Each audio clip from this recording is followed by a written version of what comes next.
Caso sonamate vítima Isaac Sinarai da Costa, idade Ruanulo, e a área Elem Loidile, entrega a investigação criminal nacional, onde submete a processo autópsia. Sexta-feira, lorong lem fulan janeiro, tina rihun rua Ruanulo Recintolo, e a horas tuku rua madrugada, Comando Polícia Nacional Timor-Leste Município Dile, simu informação relaciona a vítima Isaac Sinarai da Costa, nebe hetan zona e a área Elem Loidile. Foi simu informação né, Comando Haruka equipa baquedas fatin acontecimento. Comandante Comando Município Dile, Superintendente na Tercia Eufrásia Soares Martins informa. Dadão né, equipa halau rela identificação e fatin acontecimento.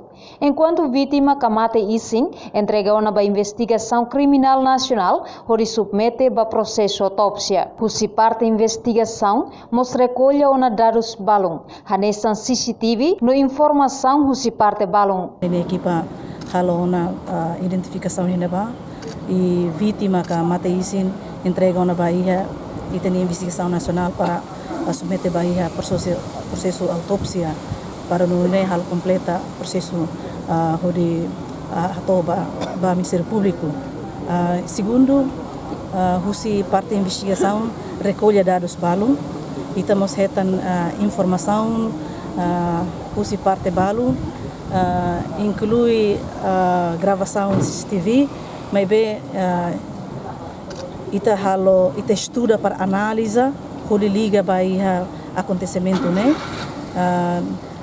ita ninia informador no parte do hal serviço macas e terreno o comandante esquadra a liderança e espera que kita todo na esperança no parte sernerbe cara serviço muito com a polícia nem informação espera que bau ita se retan autor nebe maka comete crime homicídio né. Tua observação equipa e terreno. Vítima Isaac Sinarai da Costa, por condição lá no toda, maclau mesak to iha loza elem loine soring, e kusmai hetang assalto husema desconhecido na rua. Vítima Isaac Sinarai da Costa, moris iha loron sanulo racing hito, fulan setembro tina rihun rua, o husi Florentino Ximenes da Costa, no Yarsi Sinarai.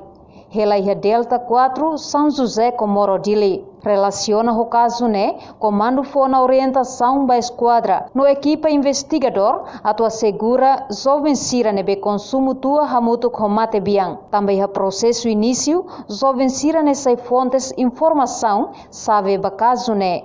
Reportagem Adaza Vera Domingas Amaral, Televisão Timor Post.